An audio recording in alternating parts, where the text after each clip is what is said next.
Aam Aadmi party Punjab ਦੇ ਪ੍ਰਧਾਨ ਭਗਵੰਤ ਮਾਨ ਨੇ ਅੱਜ ਚੰਡੀਗੜ੍ਹ ਦੇ ਵਿੱਚ ਪੰਜਾਬ ਦੇ ਕਈ ਮੁੱਦਿਆਂ ਨੂੰ ਲੈ ਕੇ ਕੈਪਟਨ ਸਰਕਾਰ ਤੇ ਨਿਸ਼ਾਨੇ ਲਾਏ ਨੇ। ਉਹਨਾਂ ਨੇ ਪ੍ਰੈਸ ਕਾਨਫਰੰਸ ਕਰਕੇ ਕੈਪਟਨ ਸਰਕਾਰ ਨੂੰ ਘੇਰਿਆ ਹੈ। ਭਗਵੰਤ ਮਾਨ ਦਾ ਕਹਿਣਾ ਕਿ ਕੈਪਟਨ ਸਰਕਾਰ ਨੇ ਪੰਜਾਬ ਦੇ ਵਿੱਚ ਕੋਈ ਵੀ ਅਜਿਹਾ ਕੰਮ ਨਹੀਂ ਕੀਤਾ ਜਿਸ ਦੇ ਨਾਲ ਲੋਕ ਸੰਤੁਸ਼ਟ ਹੋਏ ਹੋਣ, ਭਾਵੇਂ ਬਿਜਲੀ ਦਾ ਮੁੱਦਾ ਹੋਵੇ, ਭਾਵੇਂ ਕਿਸਾਨੀ ਦਾ ਮੁੱਦਾ ਹੋਵੇ। ਇਸ ਤੋਂ ਇਲਾਵਾ ਹੋਰ ਵੀ ਕਈ ਮੁੱਦਿਆਂ ਨੂੰ ਲੈ ਕੇ ਭਗਵੰਤ ਮਾਨ ਨੇ ਕੈਪਟਨ ਸਰਕਾਰ ਤੇ ਵੱਡੇ ਦੋਸ਼ ਲਗਾਏ ਨੇ।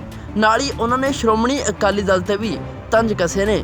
ਭਗਵੰਤ ਮਾਨ ਦਾ ਕਹਿਣਾ ਹੈ ਕਿ ਕੈਪਟਨ ਸਰਕਾਰ ਕਿਸਾਨਾਂ ਨੂੰ ਬਿਜਲੀ ਦੇ ਬਿੱਲ ਲਗਾਉਣੇ ਸ਼ੁਰੂ ਕਰਨ ਜਾ ਰਹੀ ਹੈ, ਜਿਸ ਦਾ ਆਮ ਆਦਮੀ ਪਾਰਟੀ ਪੂਰੀ ਤਰ੍ਹਾਂ ਵਿਰੋਧ ਕਰੇਗੀ।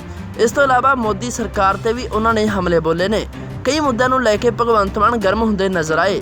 ਤੁਸੀਂ ਸੁਣੋ ਭਗਵੰਤ ਮਾਨ ਨੇ ਇਹਨਾਂ ਮੁੱਦਿਆਂ ਨੂੰ ਲੈ ਕੇ ਕੀ ਕੁਝ ਆਖਿਆ ਹੈ। ਜਿਹੜੀ ਕੈਬਨਿਟ ਦੀ ਮੀਟਿੰਗ ਹੋਈ ਸੀਗੀ ਪਰਸੋਂ, ਉਹਦੇ ਵਿੱਚ ਬਾਹਰ ਆ ਕੇ ਤਾਂ ਸਿਰਫ ਇਹੀ ਦੱਸਿਆ ਗਿਆ ਕਿ ਮਾਫੀ ਮੰਗ ਲਈ ਗਈ ਹੈ, ਬਲਕਿ 3 ਵਾਰ ਮਾਫੀ ਮੰਗ ਲਈ ਗਈ ਹੈ। ਤੇ ਪਰ ਜਿਹੜੀਆਂ ਉਹਦੇ ਵਿੱਚ ਹਿਡਨ ਫੈਸਲੇ ਜਾਂ ਚਰਚਾਵਾਂ ਹੋਈਆਂ ਨੇ ਉਹ ਬਹੁਤ ਹੀ ਗੰਭੀਰ ਨੇ ਤੇ ਪੰਜਾਬ ਲਈ ਬਹੁਤ ਖਤਰਨਾਕ ਨੇ। ਉਹਨਾਂ ਚੋਂ ਇੱਕ ਹੈਗੀ ਹੈ ਕਿ ਜਿਹੜਾ ਇਹ ਬੋਰੋ ਲਿਮਿਟ ਵਧਾਉਣ ਵਾਸਤੇ ਉਧਾਰ ਲੈਣ ਦੀ ਸਮਰੱਥਾ ਪੰਜਾਬ ਦੀ, ਉਹ 'ਚ ਹੈਗੇ ਜਿਹੜਾ ਰੂਲ ਮੁਤਾਬਕ 3% GSDP gross state domestic product, ਉਹਦਾ 3% ਤੁਸੀਂ ਉਧਾਰ ਲੈ ਸਕਦੇ ਹੋ। ਜਿਹੜਾ ਪੰਜਾਬ ਦਾ 5,40,000 ਕਰੋੜ ਹੈ, ਉਹਦਾ 3% 18,000 ਕਰੋੜ ਬਣਦਾ ਜੀ। 18,000 ਕਰੋੜ ਰੁਪਏ ਉਧਾਰ ਲੈ ਸਕਦੇ। ਪਰ ਇਹਨਾਂ ਨੇ ਸੈਂਟਰ ਨੇ ਵੀ ਇੱਕ ਸ਼ਰਤ ਰੱਖੀ ਹੈ ਕਿ ਜੇ ਤੁਸੀਂ ਇਹਨੂੰ ਵਧਾਉਣਾ 2% ਵਧਾਉਣਾ, ਇਹਨੂੰ 5% ਕਰਨਾ ਹੈ 3 ਤੋਂ, ਤਾਂ ਕੁਝ ਸਾਡੀਆਂ ਸ਼ਰਤਾਂ ਮੰਨਣੀਆਂ ਪੈਣਗੀਆਂ। ਇਹ ਵਿਧਾਨ ਸਭਾ 'ਚ ਪਿਛਲੀ ਵਾਰ ਇਹ ਲੈ ਕੇ ਆਏ ਸੀਗੇ, ਉਦੋਂ ਵੀ ਆਮ ਆਦਮੀ ਪਾਰਟੀ ਨੇ ਵਿਧਾਨ ਸਭਾ 'ਚ ਵਿਰੋਧ ਕੀਤਾ ਸੀ। ਪ੍ਰਿੰਸੀਪਲ ਸਾਹਿਬ ਤੁਸੀਂ ਇਹ ਬੋਲੇ ਸੀਗੇ ਕਿ ਤੁਸੀਂ ਇਹ ਗਲਤ ਕਰ ਰਹੇ ਹੋ, ਇਹ ਲੋਕਾਂ ਨਾਲ ਧੋਖਾ ਕਰ ਰਹੇ ਹੋ। ਇਹਨਾਂ ਨੇ ਹੁਣ ਕੀ ਕੀਤਾ ਹੈ ਕਿ ਜਿਹੜੀ ਪਰਸੋਂ ਕੈਬਨਿਟ ਦੀ ਮੀਟਿੰਗ ਹੋਈ ਹੈ ਉਹਦੇ ਵਿੱਚ ਇਸ ਵਿਸ਼ੇ ਤੇ ਚਰਚਾ ਕੀਤੀ ਹੈ। ਜੇ ਕੈਬਨਿਟ ਦੇ ਵਿੱਚ ਚਰਚਾ ਹੋਗੀ ਲਗਭਗ ਹਾਂ ਹੀ ਹੁੰਦੀ ਹੈ ਉਹ। ਸੋ ਇਹ ਕੀ ਕਰਨਗੇ, 12,000 ਕਰੋੜ ਰੁਪਈਆ ਵੱਧ ਮਿਲ ਜੂਗਾ ਇਹਨਾਂ ਨੂੰ ਉਧਾਰ, ਯਾਨੀ ਕਿ 18,000 ਦੀ ਬਜਾਏ 30,000 ਕਰੋੜ ਉਧਾਰ ਹੋ ਜੂਗਾ। ਪਰ ਉਹਦੇ 'ਚ ਇੱਕ ਇਹ ਸ਼ਰਤ ਮੰਨਣ ਲੱਗੇ ਨੇ ਕੇਂਦਰ ਦੀ ਕਿ ਜੀ ਬਿਜਲੀ ਦੇ ਬਿੱਲ ਜਿਹੜੇ ਖੇਤੀ ਦੇ ਟਿਊਬਵੈੱਲਾਂ ਦੇ, ਉਹਨਾਂ ਦੇ ਮੀਟਰ ਲਾ ਦਿੱਤੇ ਜਾਣਗੇ ਤੇ ਉਹਨਾਂ ਨੂੰ DBT ਡਾਇਰੈਕਟ ਬੈਨੀਫਿਟ ਟ੍ਰਾਂਸਫਰ ਕਰਾਂਗੇ ਅਸੀਂ, ਮਤਲਬ ਪੈਸੇ ਤੁਹਾਨੂੰ ਦੇ ਦਾਂਗੇ ਵੀ ਬਿੱਲ ਭਰ ਦਿਓ। ਇਨਡਾਇਰੈਕਟਲੀ ਇਹ ਕਿਸਾਨਾਂ ਦਾ ਗਲ ਘੋਟਣਾ, ਕਿਸਾਨਾਂ ਨੂੰ ਗਹਿਣੇ ਰੱਖ ਕੇ ਉਧਾਰ ਲੈਣਾ, ਕਿਉਂਕਿ ਹੋਰ ਕੁਝ ਤਾਂ ਗਹਿਣੇ ਰੱਖਣ ਲਈ ਪੰਜਾਬ ਕੋਲੇ ਬਚਿਆ ਨਹੀਂ। ਅੱਧ ਪਚਾ 2 ਵੇਚ ਗਏ ਸੀਗੇ ਅਕਾਲੀ ਦਲ ਵਾਲੇ, ਬਾਕੀ ਇਹਨਾਂ ਨੇ ਵੇਚਤੀਆਂ ਸਰਕਾਰੀ ਜਿਹੜੀਆਂ, ਚਾਹੇ ਉਹ ਨਹਿਰਾਂ ਦੇ ਜਿਹੜੇ ਵਿਸ਼ਰਾਮ ਘਰ ਨੇ, ਉਹ ਚਾਹੇ ਉਹ ਹੋਰ ਸਰਕਾਰੀ ਪ੍ਰਾਪਰਟੀਆਂ। ਹੁਣ ਤਾਂ ਸ਼ਾਮਲਾਟਾਂ ਤੇ ਵੀ ਅੱਖ ਹੈ, ਪੰਚਾਇਤਾਂ ਦੀਆਂ ਜ਼ਮੀਨਾਂ ਵੇਚਣ ਨੂੰ ਵਾਸਤੇ ਆਰਡੀਨੈਂਸ ਆਉਂਦੇ ਰਹਿੰਦੇ ਨੇ ਤੇ ਅਸੀਂ ਵਿਰੋਧ ਵੀ ਕਰਦੇ ਰਹੇ ਹਾਂ। ਪਿਛਲੇ ਦਿਨੀ ਜਾ ਕੇ ਵੀ ਆਏ ਨੇ, ਰਾਜਪੁਰੇ ਕੋਲੇ ਸੇਰਾ ਸੇਰੀ ਪਿੰਡ ਹੈ। ਸੋ ਪਾਣੀ ਤੇ ਸੈਸ ਦੀ ਵਸੂਲੀ ਵਾਸਤੇ ਉਹਨਾਂ ਨੇ ਜ਼ੋਰ ਪਾਇਆ ਸੈਂਟਰ ਨੇ, ਤੇ ਐਜ਼ ਯੂਜੂਅਲ ਜਿਵੇਂ ਹੁੰਦਾ ਹੈ, ਮੈਂ ਪਹਿਲਾਂ ਵਾਲੀ ਪ੍ਰੈਸ ਕਾਨਫਰੰਸ 'ਚ ਵੀ ਕਿਹਾ ਸੀ ਕਿ ਭਗਵਾਕਰਨ ਹੋ ਚੁੱਕਿਆ ਕੈਪਟਨ ਸਾਹਿਬ ਦਾ। ਕੈਪਟਨ ਸਾਹਿਬ ਨੇ ਉਹਦੇ ਵਾਸਤੇ ਵੀ ਹਾਮੀ ਭਰਤੀ। ਉਹ ਸਾਰੀਆਂ ਸ਼ਰਤਾਂ ਬੜੀ ਆਸਾਨੀ ਨਾਲ ਮਨਵਾ ਲੈਂਦੇ ਆ ਪੰਜਾਬ ਤੋਂ। ਕਦੇ ਵੀ ਕੈਪਟਨ ਸਾਹਿਬ ਨੇ ਵਿਰੋਧ ਕਰਨ ਦੀ ਕੋਸ਼ਿਸ਼ ਨਹੀਂ ਕੀਤੀ ਜਾਂ ਪੰਜਾਬ ਦਾ ਪੱਖ ਰੱਖਣ ਦੀ ਕੋਸ਼ਿਸ਼ ਨਹੀਂ ਕੀਤੀ। ਉਹੀ ਕੈਪਟਨ ਸਾਹਿਬ ਨੇ ਜਿਨ੍ਹਾਂ ਨੂੰ ਪਾਣੀਆਂ ਦਾ ਰਾਖਾ ਕਿਹਾ ਜਾਂਦਾ ਸੀ, ਤੇ ਅੱਜ ਉਹ ਪਾਣੀਆਂ ਤੇ ਸੈਸ ਦੀ ਵਸੂਲੀ ਵਾਸਤੇ ਵੀ ਕੇਂਦਰ ਨਾਲ ਹਾਂ 'ਚ ਹਾਂ ਮਿਲਾ ਰਹੇ ਨੇ। ਸੁਖਬੀਰ ਬਾਦਲ ਜੀ ਕਿਹੜੇ ਨੈਤਿਕ ਅਧਿਕਾਰ ਨਾਲ ਵਿਰੋਧ ਕਰ ਰਹੇ ਨੇ ਅਕਾਲੀ ਦਲ ਕਿ ਅਸੀਂ ਇਹ ਬਿਜਲੀ ਦੇ ਮੀਟਰ ਲਾਉਣ ਦਾ ਵਿਰੋਧ ਕਰਾਂਗੇ ਖੇਤਾਂ ਦੇ ਵਿੱਚ ਜਿਹੜੇ ਟਿਊਬਵੈੱਲਾਂ ਤੇ ਲੱਗਣਗੇ, ਜਦ ਕਿ ਇਹ ਸ਼ਰਤ ਸੈਂਟਰ ਸਰਕਾਰ ਦੀ ਹੈ। ਬੀਜੇਪੀ ਤੇ ਅਕਾਲੀ ਦਲ ਦੀ ਭਾਈਵਾਲੀ ਦੀ ਜਿਹੜੀ ਸਰਕਾਰ ਹੈ ਦਿੱਲੀ 'ਚ, ਉਹਦੀ ਕੈਬਨਿਟ ਦੇ ਵਿੱਚ ਹੋਇਆ ਫੈਸਲਾ ਪੰਜਾਬ ਦੀ ਕੈਬਨਿਟ ਮੰਨਣ ਨੂੰ ਤਿਆਰ ਹੈ।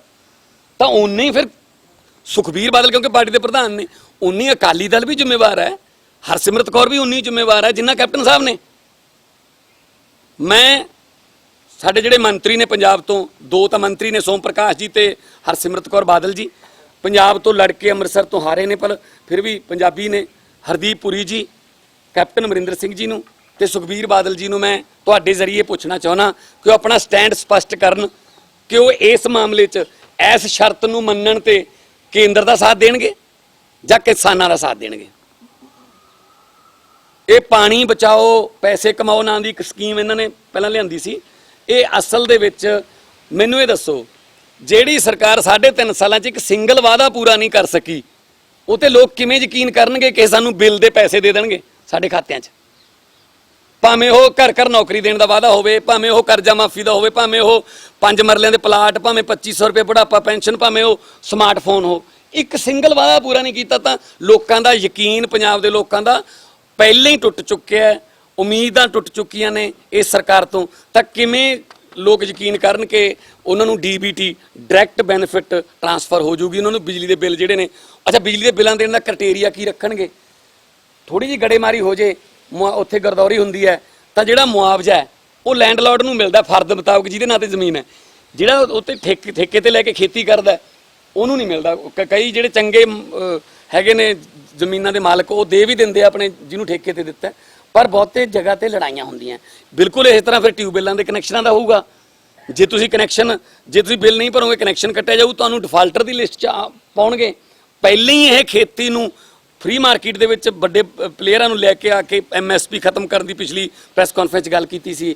ਪਹਿਲਾਂ ਹੀ ਖੇਤੀ ਨੂੰ ਜਿਹੜਾ ਉਹ ਖਤਮ ਕਰਨ ਦੀਆਂ, ਜਾਂ ਪੰਜਾਬ 'ਚ ਇੱਕ ਇਕੱਲੀ ਖੇਤੀ ਹੀ ਰਹਿ ਗਈ ਜਿਹੜੀ ਥੋੜਾ ਬਹੁਤ, ਹਾਲਾਂਕਿ ਕਿਸਾਨ ਪੰਜਾਬ ਦਾ ਕਰਜ਼ਾਈ ਹੈ ਤੇ ਖੁਦਕੁਸ਼ੀ ਨੇ ਖਬਰਾਂ ਤੁਹਾਡੇ ਕੈਮਰਿਆਂ ਰਾਹੀਂ, ਤੁਹਾਡੇ ਇਹਨਾਂ ਮਾਈਕਾਂ ਰਾਹੀਂ ਅਸੀਂ ਸੁਣਦੇ ਹਾਂ ਉਹਨਾਂ ਖਬਰਾਂ ਨੂੰ, ਤੇ ਦੁੱਖ ਵੀ ਹੁੰਦਾ, ਬਹੁਤ ਸਾਰਾ ਜਗ੍ਹਾ ਤੇ ਜਾਂਦੇ ਵੀ ਹਾਂ ਅਸੀਂ। ਕਿਸਾਨੀ ਦੀ ਜਿਹੜੀ ਸੰਘੀ ਉਹ ਕੇਂਦਰ ਦੇ ਹੱਥ 'ਚ ਦੇਣ ਦੀ ਤਿਆਰੀ ਹੈ ਤੇ ਦੇ ਦਿੱਤੀ ਜਾਊਗੀ ਜਲਦੀ। ਪਰ ਆਮ ਆਦਮੀ ਪਾਰਟੀ ਕਿਉਂਕਿ ਮੁੱਖ ਵਿਰੋਧੀ ਪਾਰਟੀ ਹੈ, ਅਸੀਂ ਇਸ ਤਰ੍ਹਾਂ ਨਹੀਂ ਹੋਣ ਦੇਵਾਂਗੇ। ਅਸੀਂ ਵਿਰੋਧ ਕਰਾਂਗੇ ਜਿਸ ਲੈਵਲ ਤੇ ਵੀ ਸਾਨੂੰ ਵਿਰੋਧ ਕਰਨਾ ਪਵੇ। ਆਲਰੇਡੀ ਅਸੀਂ ਸਾਰੇ ਮੁਲਕ ਤੋਂ ਮਹਿੰਗੀ ਬਿਜਲੀ ਖਰੀਦ ਰਹੇ ਹਾਂ। ਤੁਹਾਡੇ ਘਰਾਂ ਦੇ ਵੀ ਬਿੱਲ ਜਿਹੜੇ ਆਉਂਦੇ ਨੇ, ਪੰਜਾਬ ਨਾਲ ਰਿਲੇਟਡ ਜਿੰਨੇ ਵੀ ਪੱਤਰਕਾਰ ਨੇ, ਸਾਰੇ ਮੁਲਕ ਤੋਂ ਮਹਿੰਗੀ ਘਰੇਲੂ ਬਿਜਲੀ ਜਿਹੜੀ ਆ ਉਹ ਸਾਡੇ ਕੋਲੇ ਆ। ਇਹੋ ਜਿਹੇ ਐਗਰੀਮੈਂਟ ਹੋਏ ਨੇ ਕਿ ਸਾਨੂੰ ਖੜੇ ਥਰਮਲ ਪਲਾਂਟਾਂ ਦੇ ਵੀ ਪੈਸੇ ਦੇਣੇ ਪੈਂਦੇ ਨੇ। ਇਹਦੀ ਜਿਹੜੀ ਜ਼ਿਕਰ ਹੈ, ਇਹਦਾ ਜ਼ਿਕਰ ਹੈ ਉਹ ਦਿੱਲੀ ਦੀ ਇਲੈਕਸ਼ਨ 'ਚ ਵੀ ਹੋਇਆ ਸੀਗਾ ਮਹਿੰਗੀ ਬਿਜਲੀ ਦਾ। ਜਦੋਂ ਕੈਪਟਨ ਸਾਹਿਬ ਕੰਪੇਨ ਕਰਨ ਗਏ ਸੀ 3 ਦਿਨ ਲਈ, ਜਦੋਂ ਉੱਥੇ ਲੋਕਾਂ ਨੇ, ਦਿੱਲੀ ਦੇ ਲੋਕਾਂ ਨੇ ਸਵਾਲ ਕੀਤੇ ਕਿ ਤੁਸੀਂ ਬਿਜਲੀ ਕੀ ਭਾਅ ਦਿੰਦੇ ਹੋ ਤੇ ਕੇਜਰੀਵਾਲ ਸਾਨੂੰ ਇੰਨੇ ਆਹ ਭਾਅ ਦੇ ਰਿਹਾ, ਤਾਂ ਕੈਪਟਨ ਸਾਹਿਬ ਨੂੰ ਸਾਰਾ ਕੁਝ ਆਪਣਾ ਪ੍ਰੋਗਰਾਮ ਵਾਈਂਡ ਅਪ ਕਰਕੇ 1 ਦਿਨ 'ਚ ਹੀ ਵਾਪਸ ਆਉਣਾ ਪੈ ਗਿਆ ਸੀ। ਨਮੋਸ਼ੀ ਉਹਨਾਂ ਨੂੰ ਹੋਈ ਸੀ। ਸੋ ਇੱਕ ਪਾਸੇ ਤਾਂ ਤੁਸੀਂ ਸਾਰੇ ਮੁਲਕ ਤੋਂ ਮਹਿੰਗੀ ਬਿਜਲੀ ਦੇ ਰਹੇ ਹੋ ਸਾਨੂੰ, ਤੇ ਫਿਰ ਜਿਹੜਾ ਸੁਪਰੀਮ ਕੋਰਟ ਨੇ ਥਰਮਲ ਪਲਾਂਟਾਂ ਨੂੰ ਕਿਹਾ ਸੀਗਾ ਕਿ ਤੁਸੀਂ ਪ੍ਰਦੂਸ਼ਣ ਕੰਟਰੋਲ ਦਾ ਜਿਹੜਾ ਇਕਵਿਪਮੈਂਟ ਹੈ, ਉਹ ਯੰਤਰ ਜਿਹੜਾ ਤੁਸੀਂ ਲਾਓ, ਤੁਸੀਂ ਨਹੀਂ ਲਾਇਆ, ਇਸ ਕਰਕੇ ਤੁਹਾਨੂੰ 18 ਲੱਖ, ਲਗਭਗ 18 ਲੱਖ ਰੁਪਏ ਪਰ ਮੰਥ ਦਾ ਜੁਰਮਾਨਾ ਪਾਇਆ। ਹੁਣ ਪੰਜਾਬ ਸਰਕਾਰ ਵੱਲੋਂ ਤਿਆਰੀ ਹੈ ਕਿ ਉਹ ਜੁਰਮਾਨੇ ਦੀ ਪੈਸਾ ਵੀ ਜਿਹੜਾ ਥਰਮਲ ਪਲਾਂਟਾਂ ਨੂੰ ਹੋਇਆ, ਤੇ ਜਿਹੜਾ ਉਹ ਮਹਿੰਗਾ ਇਕਵਿਪਮੈਂਟ ਹੈ, ਉਹ ਜਿਹੜਾ ਪ੍ਰਦੂਸ਼ਣ ਕੰਟਰੋਲ ਕਰਨ ਵਾਲਾ, ਉਹਦਾ ਵੀ ਸਾਰਾ ਪੈਸਾ, ਸਾਰੀ ਕੀਮਤ ਖਪਤਕਾਰਾਂ ਤੋਂ ਵਸੂਲੀ ਜਾਊਗੀ। ਇਸ ਮੌਕੇ ਤੇ ਪੰਜਾਬ ਦੇ ਲੋਕ ਜਦੋਂ ਉਮੀਦ ਕਰਦੇ ਕਿ ਪੰਜਾਬ ਸਰਕਾਰ ਸਾਡੇ ਨਾਲ ਖੜੂਗੀ, ਉਸ ਮੌਕੇ ਤੇ ਲੋਕਾਂ ਦੀ ਬਾਂਹ ਮਰੋੜੀ ਜਾ ਰਹੀ ਹੈ। ਐਵਰੇਜ ਬਿੱਲ ਪਾ ਕੇ ਭੇਜਤੇ ਪਿਛਲੇ 2 ਮਹੀਨਿਆਂ ਦੇ, ਜਦ ਕਿ ਅਪ੍ਰੈਲ ਮਈ ਜਿਹੜੀ ਪਿਛਲੇ ਸਾਲ ਦੀ 19 ਦੀ ਸੀ, ਉਹਦਾ ਤੇ ਇਸ ਅਪ੍ਰੈਲ ਦਾ, ਮਈ ਦਾ, ਲੋਕਾਂ ਦੀ ਇਨਕਮ 'ਚ ਦਿਨ ਰਾਤ ਦਾ ਫਰਕ ਪੈ ਗਿਆ ਜੀ। EMIਆਂ ਆ ਰਹੀਆਂ ਨੇ, ਲੋਕਾਂ ਦੇ ਕਾਰੋਬਾਰ ਬੰਦ ਹੋ ਗਏ। ਪਰ ਤੁਸੀਂ ਕਦੇ ਕੋਵਿਡ ਦੇ ਬਹਾਨੇ, ਕਦੇ ਕਿਸੇ ਬਹਾਨੇ, ਇਹ ਹੁਣ ਖੇਤੀ ਵੀ ਜਿਹੜੀ ਹੈ, ਆ ਜਿਹੜੀ ਬਿਜਲੀ ਜਿਹੜੀ ਖੇਤਾਂ ਵਾਸਤੇ ਹੈ, ਉਹਦੀ ਵੀ ਹੁਣ ਸੈਂਟਰ ਮੁਤਾਬਕ ਉਹਦਾ ਸਾਰਾ ਜਿਹੜਾ ਇਲੈਕਟ੍ਰਿਸਿਟੀ ਅਮੈਂਡਮੈਂਟ ਬਿੱਲ ਹੈ 2020, ਉਹ ਸਾਰਾ ਕੁਝ ਜਿਹੜਾ ਸਟੇਟਾਂ ਤਾਂ ਪਹਿਲਾਂ ਹੀ ਉਹਨਾਂ ਨੇ ਹੱਥ ਵੱਢੇ ਹੋਏ ਨੇ, ਹੁਣ ਹੋਰ ਵੀ ਹੱਥ ਵੱਢ ਕੇ ਜਿਹੜੇ ਦੇ ਰਹੇ ਨੇ। ਸੋ ਇਹਦੀ ਅਸੀਂ ਵਿਰੋਧਤਾ ਕਰਾਂਗੇ। ਬਾਕੀ ਜਿਹੜਾ ਖੇਤੀ ਨਾਲ ਹੀ ਸੰਬੰਧਿਤ ਹੈ, ਜਿਹੜਾ ਬੀਜਾਂ ਦਾ ਘੁਟਾਲਾ ਹੋਇਆ ਜੀ, ਬੀਜਾਂ ਦਾ ਘੁਟਾਲਾ ਜਿਹੜਾ ਸਾਹਮਣੇ ਆਇਆ, ਉਹਦੇ ਵਿੱਚ ਮੰਤਰੀ ਜਿਹੜੇ ਸੁਖਜਿੰਦਰ ਰੰਧਾਵਾ ਹੋਰਾਂ ਦਾ ਵੀ ਨਾਮ ਆ ਰਿਹਾ ਬਹੁਤ ਸਾਰਾ, ਤੇ ਕਿਵੇਂ ਨਕਲੀ ਜਿਹੜੇ ਬੀਜ ਨੇ ਉਹਨਾਂ ਦਾ ਜਿਹੜਾ FIR ਹੋਈ ਹੈ ਪਰ ਹਜੇ ਗ੍ਰਿਫਤਾਰੀ ਨਹੀਂ ਹੋਈ। ਅਕਾਲੀ ਦਲ ਉਹਦਾ ਵਿਰੋਧ ਕਰ ਰਿਹਾ। ਫੇਰ ਇੱਕ ਹਾਸ ਹੋਈ ਨਹੀਂ ਗੱਲ ਹੈ ਕਿ DCਆਂ ਨੂੰ ਮੰਗ ਪੱਤਰ ਦੇ ਕੇ ਆਏ ਨੇ, ਫਿਰ ਤੋਤਾ ਸਿੰਘ ਕਿਉਂ ਨਹੀਂ ਗਏ ਜੀ ਮੰਗ ਪੱਤਰ ਦੇਣ? ਕਿ ਮੋਗੇ DC ਹੈ ਨਹੀਂ, ਜਾਂ ਮੋਗੇ ਅਕਾਲੀ ਦਲ ਹੈ ਨਹੀਂ? ਜੇ ਅਕਾਲੀ ਦਲ ਨੇ ਵਿਰੋਧ ਕਰਨਾ ਹੈ ਤੇ ਇਹ ਬੀਜਾਂ ਦੇ ਘੁਟਾਲਿਆਂ ਦਾ, ਖੇਤੀ ਨਾਲ ਸੰਬੰਧਿਤ ਘੁਟਾਲਿਆਂ ਦਾ, ਤਾਂ ਮੇਰੇ ਖਿਆਲ 'ਚ ਉਹਨਾਂ ਨੂੰ ਤੋਤਾ ਸਿੰਘ ਦੀ ਚੇਅਰਮੈਨੀ ਦੇ ਅੰਦਰ ਇੱਕ ਕਮੇਟੀ ਬਣਾਉਣੀ ਚਾਹੀਦੀ ਹੈ, ਜਿਹਦੇ ਵਿੱਚ ਮਲੂਕਾ ਸਾਹਿਬ ਵੀ ਹੋਣ, ਮੰਗਲ ਸੰਧੂ ਹੋਵੇ, ਗੁਰਵਿੰਦਰ ਭਾਪਾ ਹੋਵੇ ਤੇ ਆਦੇਸ਼ ਪ੍ਰਤਾਪ ਜੀ ਹੋਣ, ਕਿਉਂਕਿ ਇਹਨਾਂ ਨੂੰ ਖੇਤੀ ਨਾਲ ਸੰਬੰਧਿਤ ਘੁਟਾਲੇ ਕਰਨ ਦਾ ਤਜਰਬਾ ਹੈ। ਇਹ ਜ਼ਿਆਦਾ ਵਧੀਆ ਕੱਢ ਸਕਦੇ ਨੇ ਵੀ ਦੇਖੋ ਅਸੀਂ ਐਂ ਕਰਦੇ ਹੁੰਦੇ ਸੀ, ਤੁਸੀਂ ਐਂ ਕੀਤਾ ਹੋਣਾ, ਠੀਕ ਹੈ ਨਾ। ਕਿਉਂਕਿ 27 ਅਪ੍ਰੈਲ 2015 ਨੂੰ ਜਿਹੜੀ ਸਕਾਰਪੀਓ ਮੋਗੇ ਨੂੰ ਜਾਂਦੀ ਫੜੀ ਗਈ ਸੀ ਬਾਜੇਖਾਨੇ ਦੇ ਨੇੜੇ, ਕੋਟਕਪੂਰੇ ਦੇ ਬਾਜੇਖਾਨੇ ਦੇ ਵਿਚਾਲੇ, ਜਿਹਦੀ 60 ਲੱਖ ਰੁਪਈਆ ਸੀ, ਉਹੀ ਪੈਸਾ ਸੀ ਜਿਹੜਾ ਨਕਲੀ ਪੈਸਟੀਸਾਈਡ ਬਣਾਉਣ ਦੇ ਏਵਜ਼ ਦੇ ਵਿੱਚ ਤੋਤਾ ਸਿੰਘ ਜੀ ਕੋਲ ਜਾ ਰਿਹਾ ਸੀ। ਤੇ ਉਸ ਨਕਲੀ ਪੈਸਟੀਸਾਈਡ ਦੀ ਵਜ੍ਹਾ ਨਾਲ ਚਿੱਟੀ ਮੱਖੀ ਨੇ ਕਾਟਨ ਬੈਲਟ, ਖਾਸ ਤੌਰ ਤੇ ਤਲਵੰਡੀ ਸਾਬੋ ਦੇ ਸਾਡੇ ਐਮਐਲਏ ਬੈਠੇ ਨੇ, ਉਸ ਬੈਲਟ ਦੇ ਵਿੱਚ ਜਿੰਨਾ ਨੁਕਸਾਨ ਕੀਤਾ, ਜਿੰਨੇ ਘਰਾਂ ਦੇ ਵਿੱਚ ਚਿੱਟੇ ਰੰਗ ਦੇ 70 ਵਿਛੇ, ਸ਼ਾਇਦ ਉਹ ਮਤਲਬ ਜਦੋਂ ਅਸੀਂ ਗਏ ਸੀ, ਸੀਐਮ ਸਾਹਿਬ ਵੀ ਆਏ ਸੀ ਦਿੱਲੀ ਤੋਂ, ਅਸੀਂ ਗਏ ਸੀ ਉਹਨਾਂ ਪਿੰਡਾਂ ਦੇ ਵਿੱਚ, ਮਤਲਬ ਇਸ ਤਰ੍ਹਾਂ ਲੱਗਦਾ ਸੀ ਜਿਵੇਂ ਕਿਸੇ ਹਸਪੀਟਲ ਦੇ ਐਮਰਜੈਂਸੀ ਵਾਰਡ 'ਚ ਆ ਗਏ ਹੋਈਏ ਕਿ ਬਸ ਲੋਕ ਰੋ ਹੀ ਰਹੇ ਨੇ, 70 ਵਿਛ ਗਏ ਸੀਗੇ। ਤੇ ਫਿਰ 30 ਕਰੋੜ ਦਾ ਉਹ ਨਕਲੀ ਘੁਟਾਲਾ ਸੀ। ਫਿਰ ਗੁਰਵਿੰਦਰ ਭਾਪੇ ਨੇ ਲਿਖ ਕੇ ਦਿੱਤਾ ਹੋਇਆ ਕਿ ਮੈਂ ਮਲੂਕਾ ਸਾਹਿਬ ਨੂੰ ਪੈਸੇ ਦਿੱਤੇ ਸੀ ਤੇ ਤੋਤਾ ਸਿੰਘ ਨੂੰ। ਫਿਰ ਜਿਹੜਾ ਇਰੀਗੇਸ਼ਨ ਵਾਲਾ ਘੁਟਾਲਾ ਸੀ ਇਹ। ਫਿਰ ਜਿਹੜਾ FCI ਦਾ ਘੁਟਾਲਾ, ਅਨਾਜ ਘੁਟਾਲਾ, ਉਹ 'ਚ ਹਰਦੇਸ਼ ਪ੍ਰਤਾਪ ਕੈਰੋਂ ਹੋਰਾਂ ਦਾ ਨਾਮ ਆਉਂਦਾ, 31,000 ਕਰੋੜ ਦਾ। ਸੋ ਤੁਸੀਂ ਖੇੜੇ ਮੂੰਹ ਨਾਲ ਵਿਰੋਧ ਕਰ ਰਹੇ ਹੋ ਜੀ, ਜਦ ਕਿ ਉਹ ਜਿਹੜਾ ਮੀਤ ਮੈਨੂੰ ਐਮਐਲਏ ਬਰਨਾਲਾ ਦੱਸ ਰਹੇ ਸੀ ਕਿ ਉਹਨਾਂ ਦੀ ਇੰਟਰਵਿਊ ਆਈ ਹੈ, ਜਿਹੜੇ ਬੰਦੇ ਦੀ ਫੈਕਟਰੀ ਹੈ, ਉਹ ਕਹਿੰਦਾ ਮੈਂ ਫੈਕਟਰੀ ਲਾਈ ਹੋਈ ਇਹਨਾਂ ਦੇ ਰਾਜ ਸੀ। ਫਿਰ ਕਿਵੇਂ ਇਹ ਵਿਰੋਧ ਕਰ ਸਕਦੇ ਨੇ? ਕਿਹੜਾ ਇਹਨਾਂ ਨੂੰ ਮੌਲਿਕ ਅਧਿਕਾਰ ਰਹਿ ਜਾਂਦਾ ਹੈ ਵਿਰੋਧ ਕਰਨ ਦਾ? ਮੈਂ ਸੁਖਬੀਰ ਬਾਦਲ ਜੀ ਨੂੰ, ਕੈਪਟਨ ਅਮਰਿੰਦਰ ਸਿੰਘ ਜੀ ਨੂੰ, ਸੋਮ ਪ੍ਰਕਾਸ਼ ਜੀ ਨੂੰ ਤੇ ਬੀਜੇਪੀ ਦੀ ਜਿਹੜੀ ਲੀਡਰਸ਼ਿਪ ਹੈ ਪੰਜਾਬ ਦੀ, ਉਹਨਾਂ ਨੂੰ, ਹਰਸਿਮਰਤ ਕੌਰ ਜੀ ਨੂੰ ਕਹਿਣਾ, ਆਓ ਅਸੀਂ ਮੂਹਰੇ ਲੱਗਦੇ ਹਾਂ, ਚਲੋ ਆਪਾਂ ਸੈਂਟਰ ਕੋਲ ਜਾ ਕੇ ਗੱਲ ਕਰੀਏ ਬਿਜਲੀ ਦੇ ਜਿਹੜੇ ਤੁਸੀਂ ਬਿੱਲ ਆ ਰਹੇ ਹੋ। ਉੱਥੇ ਤਾਂ ਗੱਲ ਨਹੀਂ ਕਰਨੀ, ਉੱਥੇ ਤਾਂ ਹਾਂ ਭਰਨੀ ਹੈ। ਇਹ ਹੁਣ ਉਹ ਨਹੀਂ ਚੱਲਣਾ ਪਹਿਲਾਂ ਵਾਲਾ ਕੰਮ ਵੀ ਬਾਦਲ ਸਾਹਿਬ ਸੰਗਰੂਰ ਕੁਝ ਹੋਰ ਕਹਿ ਜਾਂਦੇ ਸੀ, ਉਸੇ ਦਿਨ ਸ਼ਾਮ ਨੂੰ ਬਰਨਾਲੇ ਕੁਝ ਹੋਰ ਕਹਿ ਜਾਂਦੇ ਸੀ, ਉਸੇ ਦਿਨ ਅੱਗੇ ਮਲੋਟ ਜਾ ਕੇ ਕੁਝ ਹੋਰ ਕਹਿ ਜਾਂਦੇ ਸੀ। ਇਹ ਇੱਦਾਂ ਹੀ ਨਾ ਪਹਿਲਾਂ ਉਹ 'ਤੇ ਕੀਤਾ NRC ਤੇ, ਉੱਥੇ ਹੱਕ 'ਚ ਵੋਟਾਂ ਪਾਈਆਂ, ਇੱਥੇ ਆ ਕੇ ਵਿਰੋਧ ਕਰਨ ਲੱਗ ਗਏ ਉਹਦਾ। ਸੋ ਇਸ ਕਰਕੇ ਇਹ ਜਿਹੜੇ ਲੋਕਾਂ ਨੂੰ ਗਹਿਣੇ ਰੱਖਣ ਦਾ ਜਿਹੜਾ ਇਹਨਾਂ ਦਾ ਪ੍ਰੋਜੈਕਟ ਹੈ, ਇਹ ਦੋਨਾਂ ਦਾ ਰਲਮਾ ਮਿਲਮਾ। ਮੈਂ ਕਾਂਗਰਸ ਸਰਕਾਰ ਤੋਂ ਪੁੱਛਣਾ ਚਾਹੁੰਦਾ, ਕੈਪਟਨ ਸਾਹਿਬ 3.5 ਸਾਲ ਹੋ ਗਏ, ਬੜੇ ਵੱਡੇ ਵਾਅਦੇ ਚਾਹੁੰਦਾ ਹੈ ਪੰਜਾਬ, ਕੈਪਟਨ ਦੀ ਸਰਕਾਰ ਵੱਡੇ ਵਾਅਦੇ ਤੇ ਨਾਅਰੇ ਲਾ ਕੇ ਕਾਫੀ ਵਿਦ ਕੈਪਟਨ ਜੇ ਉਹ ਕਰਕੇ ਆਏ ਸੀਗੇ। 3.5 ਸਾਲਾਂ 'ਚ ਮੈਨੂੰ ਇਹ ਦੱਸ ਦਿਓ, ਤੁਸੀਂ ਪੰਜਾਬ ਦੇ ਖਜ਼ਾਨੇ 'ਚ ਪੈਸੇ ਲਿਆਉਣ ਵਾਲੀ ਕੋਈ ਫੈਕਟਰੀ ਜਾਂ ਕੋਈ ਪ੍ਰੋਜੈਕਟ ਐਸਾ ਲਾਇਆ ਜਿਹਦੇ ਨਾਲ ਪੰਜਾਬ ਨੂੰ ਫਾਇਦਾ ਹੋਇਆ ਹੋਵੇ? ਅਕਾਲੀ ਦਲ ਨੇ ਪ੍ਰੋਗਰੈਸਿਵ ਪੰਜਾਬ ਕੀਤਾ ਸੀਗਾ, ਉਹ 에ਅਰਪੋਰਟ ਰੋਡ ਤੇ ਬੁਲਾਏ ਸੀ ਵੱਡੇ ਜਿਹੜੇ ਇੰਡਸਟਰੀਲਿਸਟ, ਉਹਦਾ ਇੱਕੋ ਹੀ ਫਾਇਦਾ ਹੋਇਆ ਪੰਜਾਬ ਨੂੰ ਕਿ ਦੁਬਈ ਤੋਂ ਜਿਹੜੀਆਂ ਖਜੂਰਾਂ ਆਈਆਂ ਸੀ ਉਹ ਬਾਦਲ ਪਿੰਡ 'ਚ ਪਹੁੰਚ ਗਈਆਂ ਤੇ ਚੱਲ ਵੀ ਪਈਆਂ, ਉਹ ਹਰੇ ਰੰਗ ਦੇ ਪੱਤੇ ਨਿਕਲ ਆਏ, ਤੁਸੀਂ ਜਾ ਕੇ ਦੇਖ ਸਕਦੇ ਹੋ। ਤੇ ਜਿਹੜਾ 2018 'ਚ ਇਹਨਾਂ ਨੇ ਕੀਤਾ ਸੀ, ਇੰਡਸਟਰੀਲਿਸਟ ਨੂੰ ਬੁਲਾ ਕੇ ਪਤਾ ਨਹੀਂ ਕੀ ਕਰਾਂਗੇ, ਉਹਦਾ ਇੱਕ ਫਾਇਦਾ ਹੋਇਆ ਕਿ ਉਹਦੀ ਜਿਹੜੀ ਅਸੈਸਰੀ ਹੈ ਉਹ ਸਿਸ਼ਮਾ ਪਹੁੰਚ ਗਈ ਜੀ, ਆਪਣਾ ਜਿਹੜਾ ਇਹਨਾਂ ਨੇ ਕਿਲਾ ਪਾਇਆ ਉੱਥੇ ਕੈਪਟਨ ਸਾਹਿਬ ਨੇ, ਉੱਥੇ ਪਹੁੰਚ ਗਿਆ। ਆਹੀ ਫਾਇਦਾ ਹੋਇਆ ਜੀ, ਹੋਰ ਕੋਈ ਫਾਇਦਾ ਨਹੀਂ ਹੋਇਆ। ਸੋ ਪੰਜਾਬ ਨੂੰ ਗਹਿਣੇ ਰੱਖ ਦਿੱਤਾ ਗਿਆ, ਔਰ ਜਿੰਨੇ ਹੋਰ ਵੀ ਜਿਹੜੇ ਇੱਕ ਦੋ ਪੰਜਾਬ ਕੋਲੇ ਬਚਦੇ ਸੀ ਥੋੜੇ ਬਹੁਤ, ਜਿਹੜਾ ਸਹਿਕਦਾ ਸੀ ਪੰਜਾਬ, ਉਹ ਸਾਹ ਜਿਹੜੇ ਨੇ ਉਹ ਵੀ ਕੈਪਟਨ ਸਰਕਾਰ ਜਿਹੜੀ ਹੈ ਉਹ ਸੂਤਣ ਤੇ ਲੱਗੀ ਹੋਈ ਹੈ। ਹੁਣ ਆ ਜਾਂਦੇ ਆ ਜੀ, ਜਿਹੜਾ ਮਾਫੀ ਦੀ ਹੈਟ੍ਰਿਕ ਲੱਗੀ ਹੈ ਚੀਫ ਸੈਕਟਰੀ ਵੱਲੋਂ, 3 ਵਾਰੀ ਕਹਿੰਦੇ ਮਾਫੀ ਮੰਗੀ ਗਈ ਹੈ। ਮੈਂ ਵਿੱਤ ਮੰਤਰੀ ਸਾਹਿਬ ਨੂੰ, ਰਾਜਾ ਵੜਿੰਗ ਜੀ ਨੂੰ, ਚੰਨੀ ਸਾਹਿਬ ਨੂੰ, ਸੁਖਜਿੰਦਰ ਰੰਧਾਵਾ ਜੀ ਨੂੰ, ਸੰਗਤ ਸਿੰਘ ਗਿਲਚੀਆ ਜੀ ਨੂੰ, ਰਾਜਕੁਮਾਰ ਵੇਰਕਾ ਜੀ ਨੂੰ, ਪ੍ਰਗਟ ਸਿੰਘ ਹੋਰਾਂ ਨੂੰ ਸਾਨੂੰ ਪੁੱਛਣਾ ਚਾਹੁੰਦਾ ਵੀ ਉਹ 3 ਮਾਫੀਆਂ ਨਾਲ ਪੰਜਾਬ ਦੇ ਖਜ਼ਾਨੇ 'ਚ ਕਿੰਨੇ ਪੈਸੇ ਆ ਗਏ ਜੀ ਐਕਸਾਈਜ਼ ਦੇ? ਗੱਲ ਤਾਂ ਸ਼ੁਰੂ ਹੋਈ ਸੀ ਘੁਟਾਲੇ ਤੋਂ, ਐਕਸਾਈਜ਼ ਦੇ ਘੁਟਾਲੇ ਤੋਂ, ਖਤਮ ਕਰਤੀ ਮਾਫੀ ਤੇ ਮਾਫੀ ਮੰਗ ਲਈ, ਮਾਮਲਾ ਓਵਰ ਜੀ।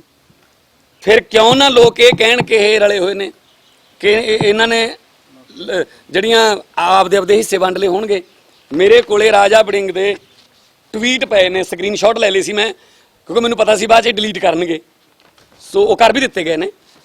ਕੀ ਰਾਜਾ ਵੜਿੰਗ ਹੁਣ ਜਵਾਬ ਦੇਣਗੇ ਕਿ ਉਹਨਾਂ ਜਿਹੜੇ ਜਿਨ੍ਹਾਂ ਦੇ ਵਿੱਚ ਤੁਸੀਂ ਵੀ ਪੜ੍ਹੇ ਹੋਣਗੇ, ਤੁਸੀਂ ਚਲਾਏ ਵੀ ਸੀ, ਮੀਡੀਆ ਨੇ ਚਲਾਏ ਵੀ ਸੀਗੇ, ਜਿਨ੍ਹਾਂ ਦੇ ਵਿੱਚੋਂ ਮੈਂ ਪੜ੍ਹ ਕੇ ਤੁਹਾਨੂੰ ਸੁਣਾ ਦੇਣਾ ਕੁਛ ਤਾਂ, ਉਹਦੇ 'ਚ ਇਹ ਆ ਗਿਆ ਪਹਿਲੇ ਨੰਬਰ ਤੇ, will the Punjab Chief Secretary Mr. Karan Avatar Singh deny that his only son Mr. Harman Singh has had till very recently benami interest in the lease of the Hamira distillery in Kapurthala district.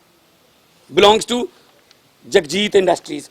फिर अगला tweet सीगा, will the Punjab Chief Secretary Mr. Karan Avtar Singh deny that he does not know Mr. Arvind Singla, a Chandigarh based liquor businessman, and one Mr. Chandan, a Jalandhar based businessman, who are two of the partners of the firm that has taken over the Hamira distillery.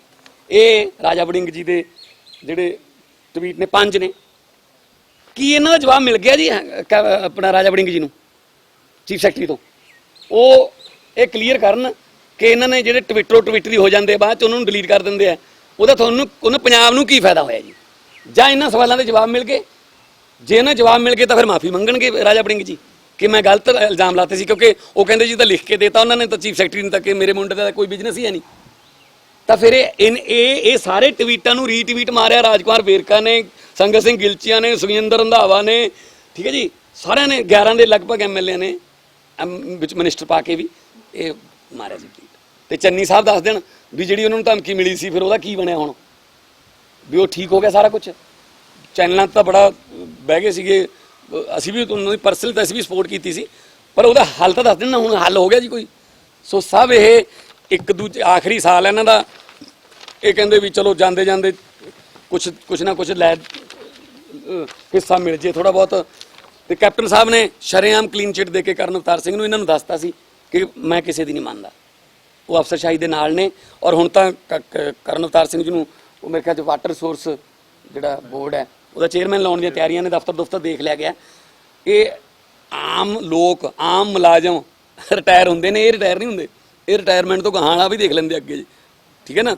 ਸੋ ਇਹਨਾਂ ਦੀ retirement ਹੈ ਨਹੀਂ, ਕਿਉਂਕਿ ਤੇ ਬਾਕੀ ਇੱਕ ਜਿਹੜਾ ਇਹਨਾਂ ਨੇ ਇਸੇ ਕੈਬਨਿਟ ਦੇ ਵਿੱਚ ਕੀਤਾ, ਮੈਡੀਕਲ ਕਾਲਜਾਂ ਦੀ ਫੀਸ ਵਧਾਤੀ 77%। ਦਿੱਲੀ ਦੇ ਮੇਰੇ ਕੋਲੇ ਡਾਟਾ ਜੀ, 20,000 ਤੋਂ 25,000 ਦੇ ਵਿੱਚ 5 ਸਾਲਾਂ ਦੀ ਫੀਸ ਹੈ ਜੀ ਸਰਕਾਰੀ ਮੈਡੀਕਲ ਕਾਲਜ ਦੀ MBBS ਕਰਨ ਦੀ, 2084 ਸਮਥਿੰਗ ਇੱਕ ਸਾਲ ਦਾ। ਇੱਥੇ ਪਹਿਲਾਂ 4,40,000 ਸੀ ਸਰਕਾਰੀ ਕਾਲਜਾਂ ਦਾ ਜੀ, 77% ਵਧਾ ਕੇ ਉਹਨੂੰ 7,80,000 ਰੁਪਇਆ ਕਰ ਦਿੱਤਾ ਗਿਆ ਜੀ, ਮਤਲਬ 5 ਸਾਲ। ਤੇ ਜਿਹੜੇ ਪ੍ਰਾਈਵੇਟ ਕਾਲਜ ਨੇ ਉਹ 'ਚ 2 ਕੋਟੇ ਹੁੰਦੇ ਨੇ, ਇੱਕ ਸਰਕਾਰੀ ਕੋਟਾ ਹੁੰਦਾ, ਇੱਕ ਮੈਨੇਜਮੈਂਟ ਕੋਟਾ ਹੁੰਦਾ। ਸਰਕਾਰੀ ਕੋਟੇ ਦੀ ਫੀਸ ਪਹਿਲਾਂ 13.5 ਲੱਖ ਸੀ, ਉਹਨੂੰ 18 ਲੱਖ ਕਰ ਦਿੱਤਾ ਗਿਆ, 18,10,000। ਤੇ ਜਿਹੜੀ ਮੈਨੇਜਮੈਂਟ ਕੋਟੇ ਦੀ ਫੀਸ ਸੀ ਉਹ 40 ਲੱਖ ਸੀ, ਉਹਨੂੰ ਵਧਾ ਕੇ 47 ਲੱਖ ਕਰ ਦਿੱਤਾ। ਮਤਲਬ ਗਰੀਬ ਤਾਂ ਛੱਡੋ ਜੀ, ਹੁਣ ਮਿਡਲ ਕਲਾਸ ਜਾਂ ਅਪਰ ਮਿਡਲ ਕਲਾਸ ਵਾਲਾ ਬੰਦਾ ਵੀ ਆਪਣੇ ਬੇਟੇ ਨੂੰ, ਆਪਣੀ ਬੇਟੀ ਨੂੰ, ਆਪਣੇ ਧੀਆਂ ਪੁੱਤਾਂ ਨੂੰ ਡਾਕਟਰ ਬਣਾਉਣ ਵਾਸਤੇ ਨਹੀਂ ਸੋਚ ਸਕਦਾ।